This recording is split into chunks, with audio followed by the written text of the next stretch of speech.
Hi, I'm Luke. Welcome to Finding Frugal. I live in the West Midlands in the UK with my partner and our two young children. We like to live a more minimal, frugal, and simple life so we can minimize the things that don't matter to us and therefore maximize the things that really do. To be able to do this, you have to have a very good grip on your finances and control on your budget. Having control on financial matters really gives you flexibility, safety, security, and options for your short term, medium term, and long term goals. Now, we are on our journey for that, and we found three principles that we really live by as we budget and make those financial decisions.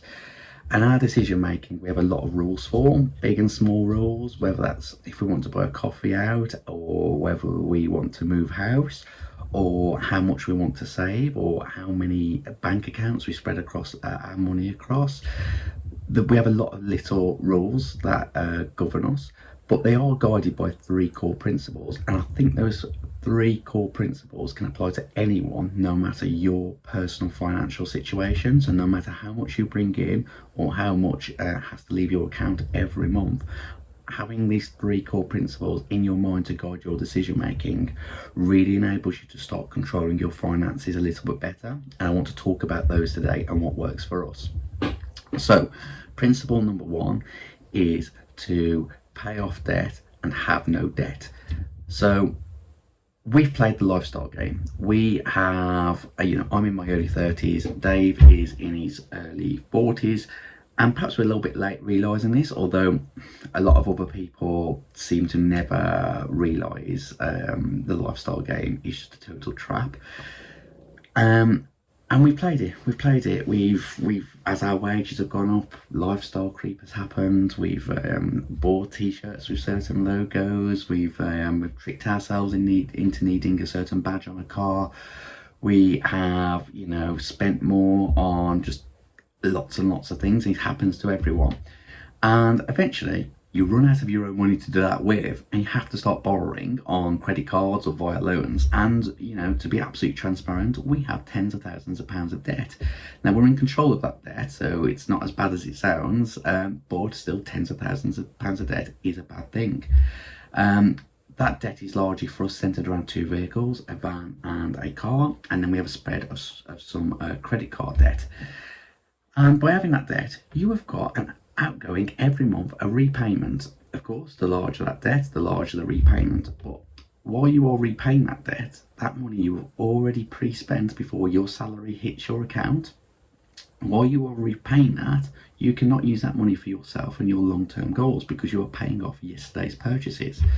So it's a real simple principle for us: reduce debt and have ultimately no debt. And that then allows you to use your income to be on the front foot, which probably brings me to my second principle, which is to keep your living costs as low as possible. So I think we're tricked to need a bigger house, to need a newer car, to need a newer iPhone to every year, and everything and anything in between that. And your needed costs and your wanted costs can quickly spiral, and they rise and rise and rise. Meanwhile, your wages and your income does never rises so fast, does it? And eventually you don't have that buffer of any money to do anything with.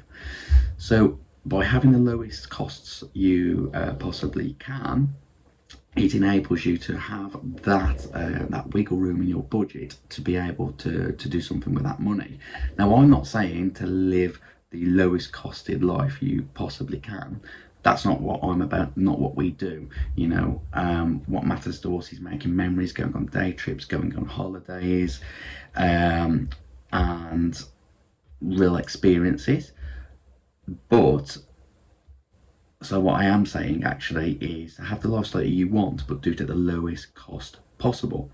So to be brutally efficient and to be brutally budgeting for that. So for us, we like to have experiences, holidays, as I said. So what has to the give and take on that is actually we probably have to be far more in control of material possessions and reducing that to enable us to have the budget to have experiences and to then look ahead to the long term.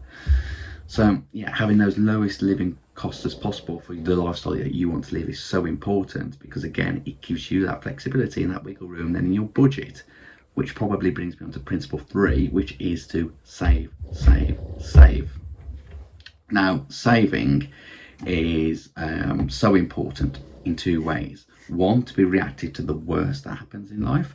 So if you are made redundant, or you are out of work because of a serious illness or anything else, if you have got a savings pot, whether that's 1 month, 3 months, 6 months, it buys you time. It buys you time to be secure, to be safe, and to be able to react to the negatives in life.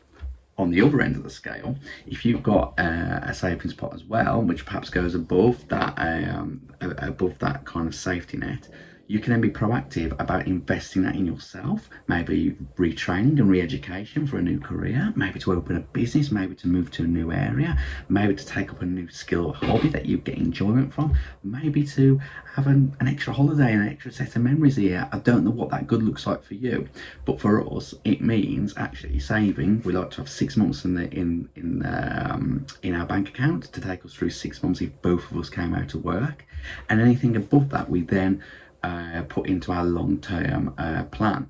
Now, at the moment, we've got to almost get over our short to medium-term plan first, which is to pay off the debt with that extra buffer. Then once the debt's paid, that extra buffer we can then put to our real long-term goals, which includes, well, we could be looking right ahead to retirement, but we've got things we talk about all the time, which include like opening up a business, living off grid, moving somewhere else domestically in the UK, maybe even moving abroad. Now, most of these probably won't pan out, and we've got to go through the motions to see what we actually genuinely want in life. But if you've got no debt, if your living costs are low, and you've then got some buffer, some wiggle room in your budget to be saving, those savings add up. Those savings are there, part of those savings are there for your safety and security, but then you start to build up very quickly savings which can be used very proactively for your long-term dreams, ambitions, goals, whatever that looks like. And yeah, it's so important for these 3 things to come together as that holy trinity, because having that control gives you safety, flexibility, it gives you options, it buys you time, it buys you freedom to really just make some decisions that suit you, rather than just going along with the default life of I've got to stay in that job because I really need that pay pack. I have got to carry on buying all these things to keep up with the trends. I have got to buy that next big house, or I've got to buy that iPhone every year. And actually all it does is really contain your finances. So if you can actually keep those costs low, keep that debt low, and create that buffer, that increasing buffer, those things that really matter to you long term, you can then go and achieve. We're on that journey. I don't know where our long-term goal is still at this point. We know we want something different in life, and me and Dave have both spoken about some options. But yeah, we've got to reduce that debt first, carry on keeping our costs as low as possible, and building that savings, so at some point we can trigger that. We think we're a few years off yet being able to really trigger some big decisions to make those long-term goals. But we will get there. We will get there because of these principles. So I hope you find those principles useful. I'd be interested to know if you use a similar set of principles. Leave a comment what works for you, and yeah, give us a like, give us a subscribe if you can. Appreciate you watching, and as always, have an awesome day.